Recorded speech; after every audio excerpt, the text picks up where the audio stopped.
los recursos tecnológicos, decirles que en la mesa de comunicaciones de ahora vamos a tener a 5 ponencias. Y la primera, pues nos la van a hacer nuestras compañeras Nidia Gloria Mora Quiñones y María Dolores Vallellano.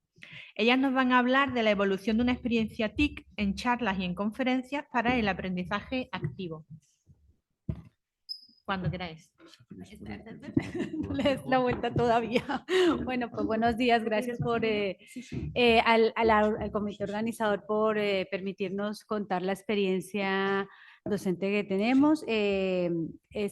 Bueno, la comunicación que traemos corresponde a lo que pretendemos hacer en esta segunda edición del proyecto de innovación docente redes profesionales en el aula, el que tenía como objetivo transformar el aprendizaje universitario tradicional en una experiencia más participativa, conectar la teoría con la práctica profesional y enriquecer habilidades, competencias, tanto académicas como profesionales en el alumnado participante. Este proyecto se llevó a cabo con 522 estudiantes en el 2024-25 en 9 asignaturas de los grados de trabajo social, educación primaria, educación infantil y psicología.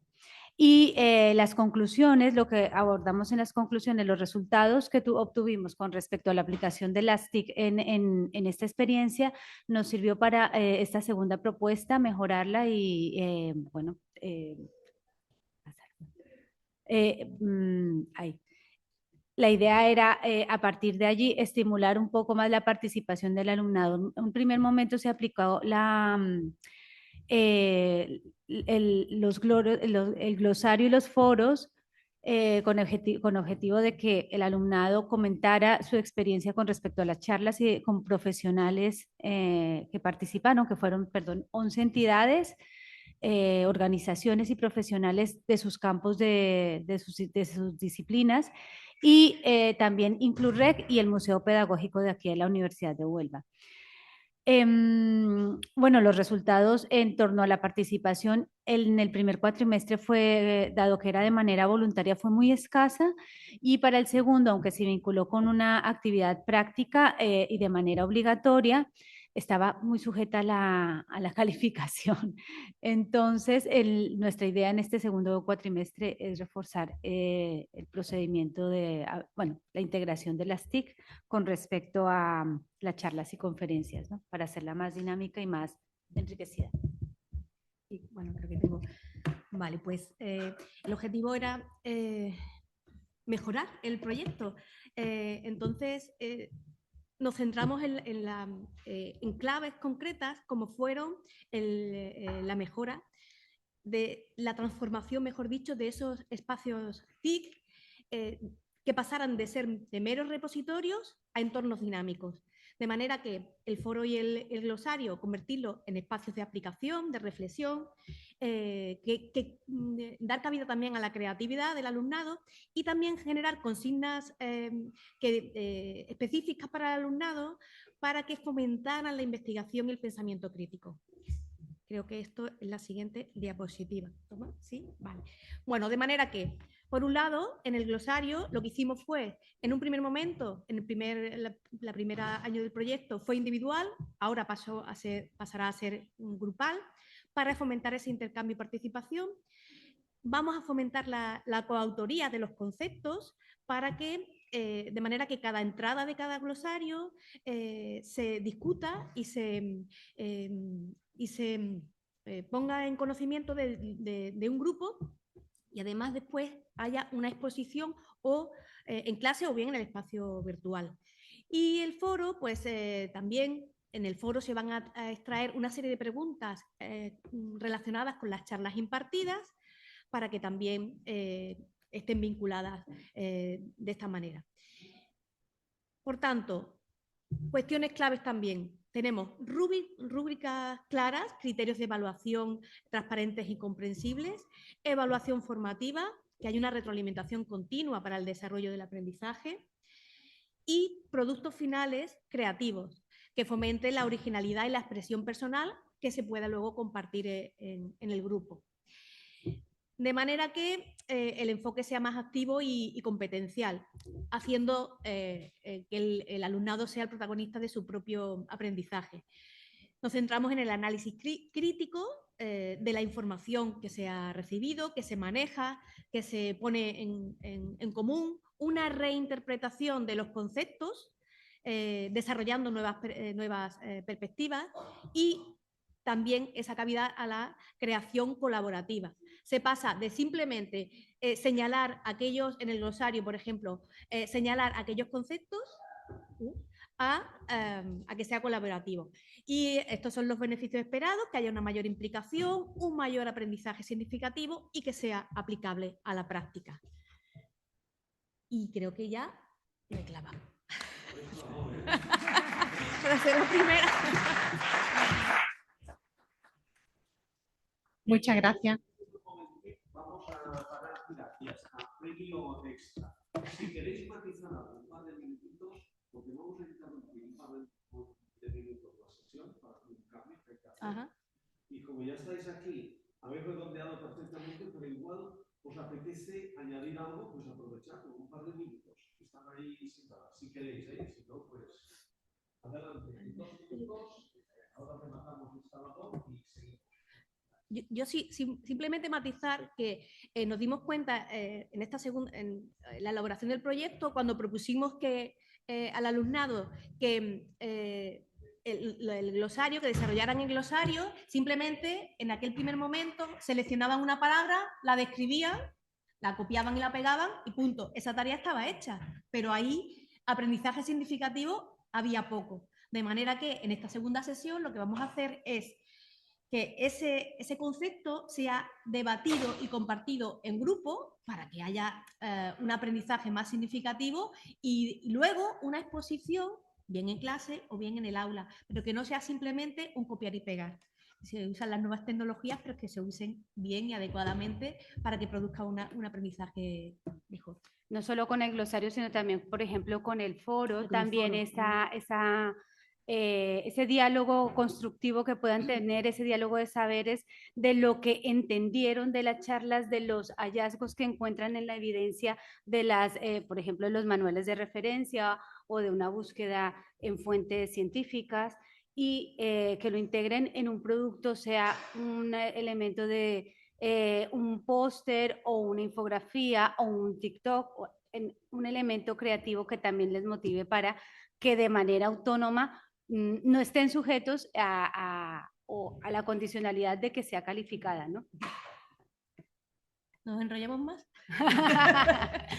Bueno, y si es por pensar, contamos más detalladamente. Yo estoy como vosotras, no sé si nuestro coordinador de la jornada necesita unos minutos más. No sé si queréis contar algo más. La compañera no les estamos robando tiempo. Sí, pero bueno.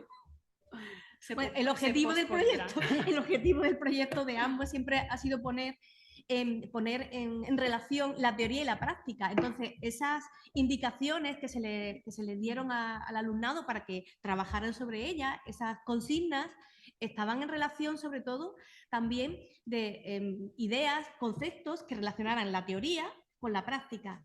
Y en esa teoría y en esa práctica relacionada con las conferencias y charlas que se daban en ese momento, porque las conferencias y charlas las han impartido y las imparten personas profesionales fuera del ámbito universitario. Entonces era para nosotros la idea nos parecía redonda en el sentido de poner en relación la teoría con la práctica y que se trabajara por parte del alumnado. Otra cuestión interesante, por ejemplo, de estas charlas y conferencias era sacarles de la universidad y, por ejemplo, vincularles con otras áreas también, el poder trabajar interasignatura, entre profesorado, fueron otros de los elementos que también podemos destacar pues, de esa propuesta de innovación docente que estamos trabajando, que ya vamos por la segunda edición. Bueno,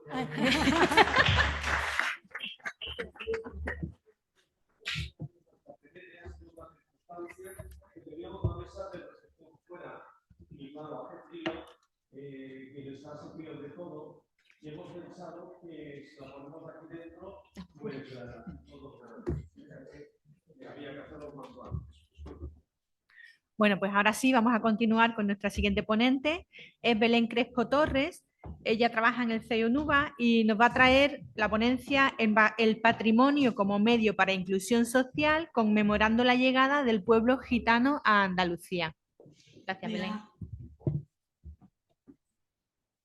¿El sonido funciona, Begoña? Sí, ¿lo tienes ahí el micro?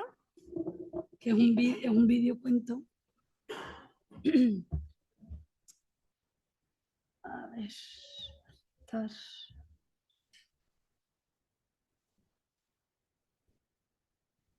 El audio. Sí, está todo, en principio está todo funcionando, ¿ok? Tú hablas por el vídeo. Vale, aquí, sí, ya está. Ah, sí, el vídeo en principio también funciona. Hola a todos y a todas, somos los alumnos y las niñas del Colegio NUVA. Hoy os vamos a presentar el trabajo que Bajar el vídeo por aquí. Aquí hay unos controles de de sonido. nuestro colegio. Espero este trabajo Ajústalo como creas. sobre las inmigraciones y la itinerancia del pueblo gitano. Esperemos con usted.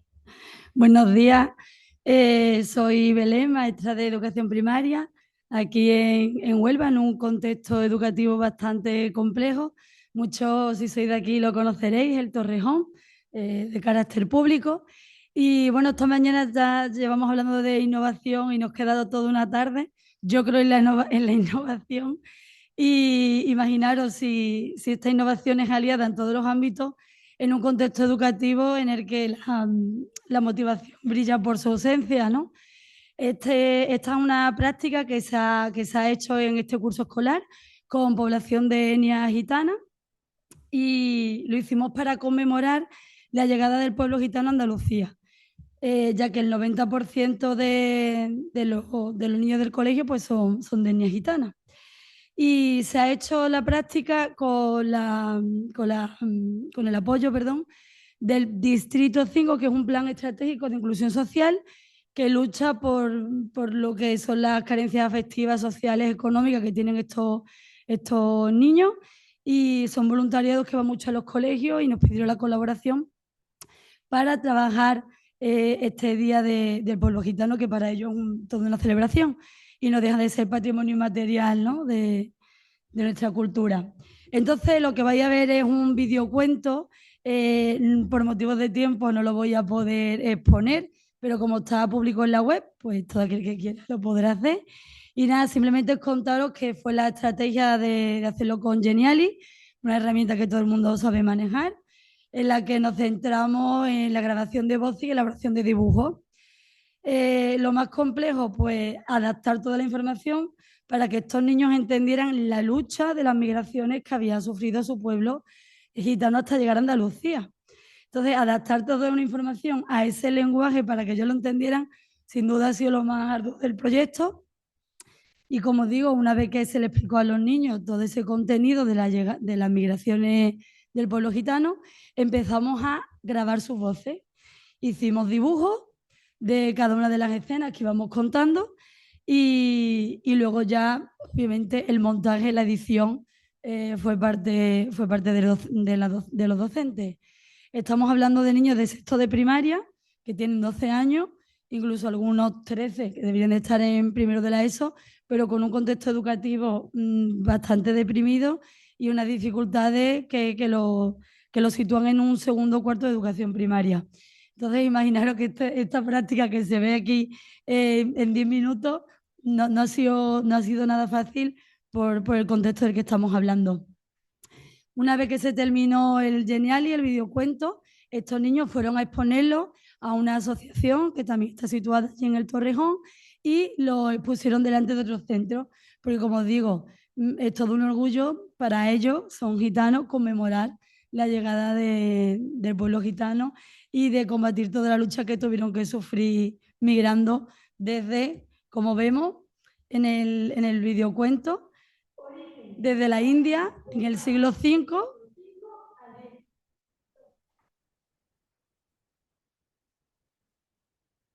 Existen varias teorías sobre el origen de los gitanos.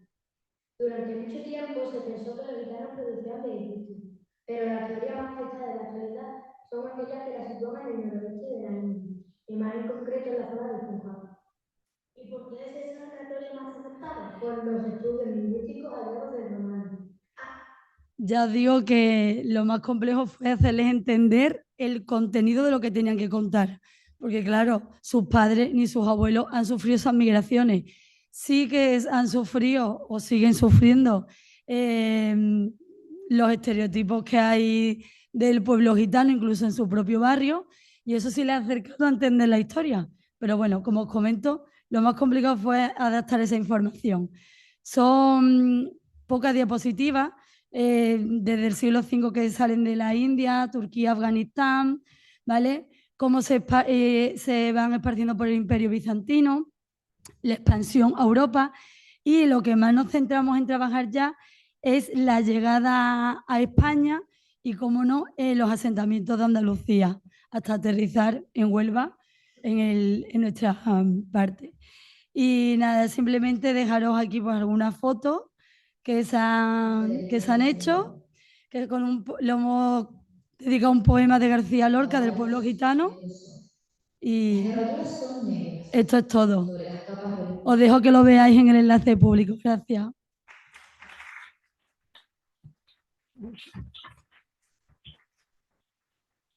Muchas gracias, Belén. Bueno, gracias a nuestros ponentes porque se están ajustando al tiempo a pesar de lo complicado del tema. Y a continuación pasamos a dos ponencias que lo llevan Manuel Rodríguez Macía y Paula León Morales. No sé si van a subir los dos. Eso es. La primera, la educación en valores y emociones en educación física, correrá a cargo de Manuel Rodríguez Macía. Y la siguiente, que es la educación en valores en el currículum de educación primaria, pues nos la contará Paula León. Ya suben los dos y así vamos también mejorando los tiempos.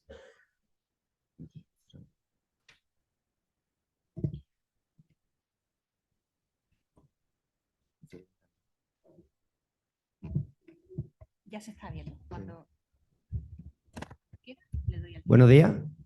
Yo soy Manuel Rodríguez, soy profesor aquí en la universidad y os voy a hablar un poquito sobre un estudio que estamos llevando a cabo, tanto Paula, que es alumna del máster, sobre los valores y las emociones en el ámbito de la educación física.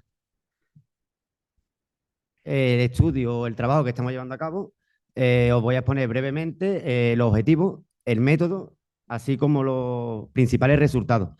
Son más amplios, pero como tenemos solo 5 minutitos, vamos a poner los más recientes y los que consideramos más relevantes.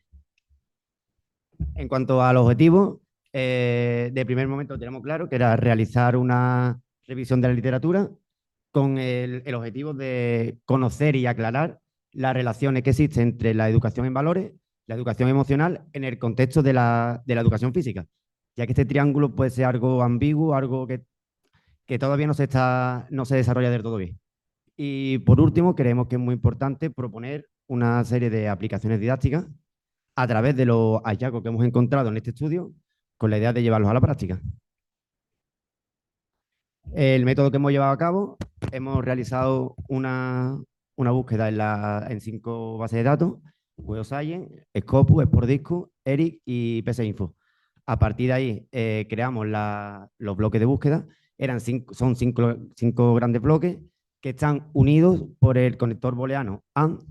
Es verdad que al principio empezamos a usar otra frase, pero la cantidad de estudios que nos salían consideramos que no se podía abarcar, la modificamos y nos salió un número de artículos que sí consideramos que se podía abarcar, y a partir de ahí se crearon los criterios de inclusión, que como podéis ver, que estuviesen escritos en español, por supuesto en inglés, y en portugués por la cercanía al país vecino, así porque a la hora de analizarlo, el idioma no es tan difícil a la hora de traducirlo, a la hora de comprenderlo.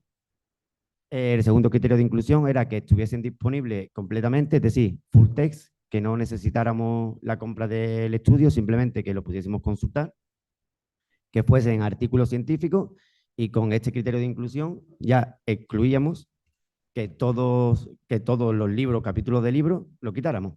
Y otro criterio de inclusión era que no fuesen ni revisiones de la literatura, ni revisiones sistemáticas o metaanálisis. En cuanto a los resultados, los principales resultados que hemos encontrado de los 13, 14 estudios que hemos analizado, por ejemplo, recientemente André y Puerto afirman que la educación física es utilizada como una herramienta para valorar, para desarrollar los valores como la solidaridad, el respeto, la tolerancia, y todo esto es posible sobre todo gracias a través de los juegos cooperativos. Bastante importante este método a la hora de llevarlo a cabo en nuestras clases. Y en cuanto a las emociones, otros autores, como por ejemplo Ramos Álvarez, recientemente en el 2024, que nos dice que el área de educación física es un contexto idóneo para mejorar no solo la competencias sociales, que está claro que sí, también la salud mental y el desarrollo de las emociones. ¿Qué queremos decir con esto? Que los docentes, los más jóvenes, que aquí habemos mucho, también tengo aquí profesores que fueron míos cuando yo estudiaba, los jóvenes tenemos que dar el pasito al frente y ser capaces de decir que en educación física también es posible trabajar las emociones y los valores. No solo trabajar condición física, no solo trabajar juegos o como se le suele llamar gimnasia. A través de la educación física también podemos trabajar las emociones y los valores, y sirven no solo para las clases, también sirve para crear ciudadanos con una serie de valores que creo que son necesarios y que sepan capaces de reconocer las emociones, afrontarlas, si tienen que pedir ayuda, que esto va a favorecer no solo a su parte académica, sino a su parte ciudadana de cara al futuro, y que todos, desde la educación física, seamos posibles de crear una buena sociedad. Muchísimas gracias.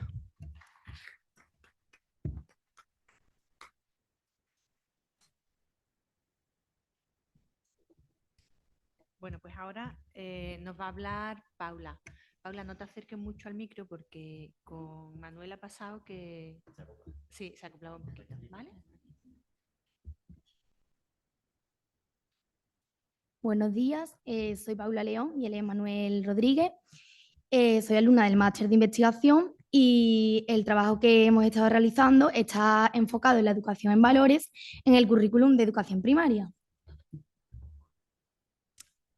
Por ello, el objetivo de nuestro trabajo fue analizar la orden del 30 de mayo de 2023, concretamente el anexo 2, en relación con la educación en valores.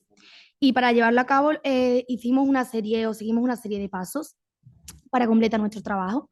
En primer lugar, señalamos los valores que proponía la normativa educativa.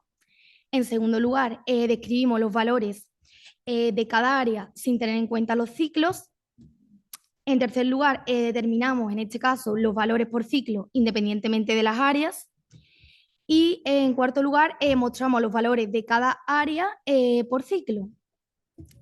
Por ello, gracias a todo este trabajo, todo este análisis de la orden, pudimos realizar un análisis DAFO en el que sacamos debilidades, fortalezas, amenazas y oportunidades en cuanto a lo que la normativa nos ofrecía. Por ello, las debilidades que pudimos sacar sobre la normativa fue que no especificaba estrategias metodológicas ni orientaciones sobre cómo desarrollar o fomentar los valores a lo largo de los ciclos en educación primaria. En cuanto a fortalezas, pues la ley contempla una gran variedad de valores y también propone el desarrollo transversal a lo largo de todas las áreas y todos los ciclos en educación primaria. En cuanto a amenazas, pues la ley, como ya he comentado, no establece estrategias metodológicas ni tampoco tiene en cuenta la edad del alumnado para el fomento de dichos valores. Y por último, las oportunidades que pudimos encontrar al analizar la normativa fue que la ley destaca la importancia de la educación en valores en gran medida, también favorece la toma de conciencia por parte del profesorado sobre la relevancia que tienen los valores y por último contribuye a un desarrollo integral del alumnado. Muchas gracias.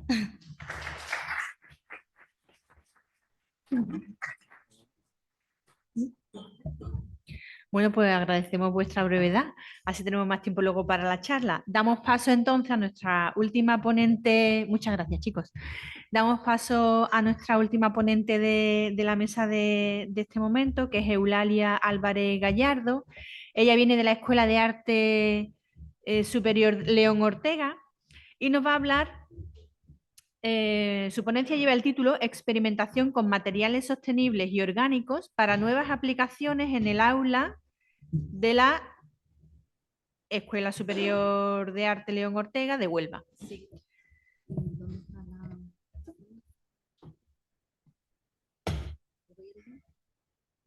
¿Tienes el enlace ahí? Yo traía Para perdón. que puedan en internet. Vale. Venga. Buenos días, ¿me escucháis bien, no? Bien. Yo vengo de la Escuela de Arte León Ortega. Quien sea de Huelva, me imagino que conocerá el centro. Y desde hace unos años, pues nosotros somos un grupito de, digamos, de profesores que intentamos de enseñar de una manera diferente a lo que viene en nuestro currículum. Digamos, yo digo que cualquier día a mí me echan de la escuela, porque mis asignaturas son de carácter teórico, pero yo no me puedo llevar 6 horas explicando teoría, yo me quedo sin voz y los alumnos examen y examen. ¿Qué hago? Teoría y práctica. ¿Por qué? Porque yo intento de saber si hacen una aplicación práctica y fallan, que es lo normal, aprenden por el fallo. Y si les sale bien, pues estupendo, porque también aprenden más. Entonces, ¿qué hicimos? Hicimos un grupo de trabajo donde le pusimos este título, digamos, aproximaciones interdisciplinarias al ensayo y evaluación de materiales, porque nos unimos 10 profesores de distintas disciplinas, volumen, ebanistería, carpintería, fotografía, diseño de productos, yo soy de materiales, un poquito de todo. Y lo que queríamos hacer era, nosotros allí nos denominaron el grupo Experimenta, porque estábamos haciendo como experimentando, haciendo ensayos. Y lo que hicimos nosotros es intentar innovar en la manera de dar nuestras clases con este enfoque ya no interdisciplinario, sino transdisciplinario, porque intentamos hacerlo también con otros centros.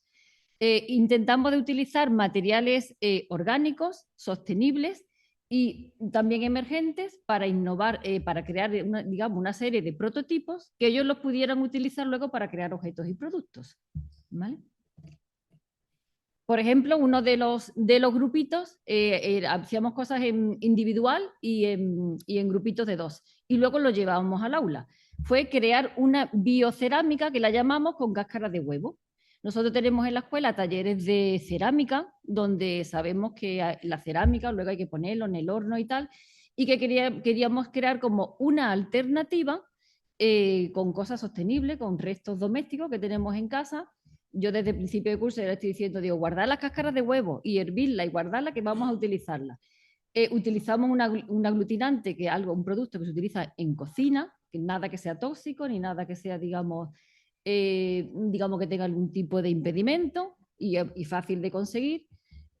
Intentamos aplicarlo con distintas concentraciones para que ellos viesen la dureza, la resistencia y dónde podíamos aplicarlo, si en algo que sea plano, en algo que tenga 3 dimensiones y que sea alternativo a la cerámica tradicional porque se seca en el aire, no necesitamos horno. Y la verdad que salieron cositas interesantes. Otro grupo empezaron a utilizar plásticos, íbamos guardando botellas de plástico y tapones de plásticos y a través de un hornito, de una plancha, de una vulcanizadora y demás, íbamos haciendo planchitas y cosas en 3 dimensiones también para utilizarlo como una alternativa a otro tipo de material, tanto decorativo o como piezas, ahí entró por ejemplo ebanistería, piezas y moldes y plantillas para poder utilizarlo los alumnos en el taller de ebanistería. Otro grupo tenemos también un ciclo de ilustración y era cómo aplicar en sus trabajos ese tipo de texturas de materiales, tanto de maderas como de metálicas, como de textiles o cerámicas, cómo hacer una recreación ilustrativa de ese material de una forma visual para poder aplicarlo a sus diseños, con técnicas secas y mixtas y húmedas. Aprovechando también la tecnología y en la época que estábamos, otro grupito de 3 profesores intentaron de investigar primero todos los tipos de láser que hay, estudiaron la fibra, el CO2 y el de diodo. Tenemos un montón de tablitas y pruebas que hemos hecho de decir a tanta potencia, a tanta velocidad con este material, viendo los errores y los que nos viene, el intervalo que nos viene bien para utilizarlo. Y fuimos un poquito más allá. Por eso digo que yo creo que algún día me echarán de la escuela, porque nosotros allí vamos a, huele a humo, quemamos madera, que hacemos de todo. Hemos probado los láser con distintos materiales que no estamos acostumbrados, a ver qué resultados teníamos y poder aplicarlo luego otros años en otro experimento, digamos, en un producto. Lo hemos aplicado en cerámica, o sea, ladrillos, baldosas, lo hemos aplicado en todo tipo de maderas, metales, chapas de madera, chapas de metal. Incluso nosotros tenemos allí un pequeño patio donde tenemos plantas y hemos cogido las plantas de aloe vera y las hojas para ver si podíamos utilizar el láser para hacer impresiones con el láser. Hemos probado distintos tipos de telas, como de cuero, los jeans, algodón y cosas sintéticas en plásticos y en otras cosas. Y la verdad que salieron algunas cosas muy, muy interesantes. Por otra parte, dentro del programa de patrimonio y restauración, nosotros la escuela es un centro muy activo que hace muchas actividades en colaboración con asociaciones. Y en ese momento hicimos una colaboración con el Barrio Obrero de aquí de Huelva, donde desde Volumen intentamos hacer distintos tipos de moldes y moldes rígidos y flexibles para poder rehabilitarle la balaustrada. Y se consiguió a base de, digamos, una especie de acuerdo, y toda la restauración se ha hecho en la escuela con los alumnos de la escuela. ¿Vale? En temas de, no sé si vosotros sabéis de sublimación y de transferencia de imágenes, la más conocida es en madera, pero nosotros hemos ido un poquito más allá. También en telas, en plásticos, en cerámicas, todo lo que encontremos nosotros, digamos, lo probamos y vamos sacando nuestras propias conclusiones, nuestras fichas, y esas fichas las tiene el alumno y el resto de profesores para que, ya me está llamando la atención, yo es que hablo mucho, vale. Con adhesivos, nosotros tenemos allí también taller de madera y hemos intentado de probar distintas recetas antiguas de hacer colas naturales y utilizarlo con los restos de madera que tenemos allí en la escuela, y también salieron cosas muy interesantes. Entonces aquí, como última, os dejo un QR donde tenéis más información, porque de toda esta experiencia nosotros hemos sacado un artículo que se publicó en una revista educativa que se llama Colaboraciones de diferentes disciplinas en el estudio de materiales en la Escuela de Arte, y luego hemos publicado con más información, cada profesor ha publicado un capítulo de un libro donde, si queréis, tenéis ahí el QR y podéis entrar a ver lo que tenéis, y estáis invitados a mi centro cuando queráis abrir. ¿Vale?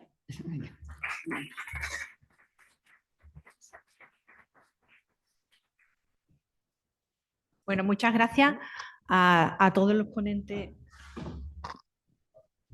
de la mesa. Como habéis podido comprobar, hemos empezado ya la jornada uniendo universidad y experiencias educativas en centros, tanto de primaria como de secundaria. Y esa es la esencia precisamente de esta jornada. Así que, como hemos ido muy, muy bien de tiempo, tenemos 15 minutos para abrir un debate. Así que si alguno de los presentes quiere hacer alguna pregunta a nuestros comunicantes, es el momento. Con relación a la última intervención, quería preguntarle también si trabajáis en colaboración con centros educativos. ¿Sí?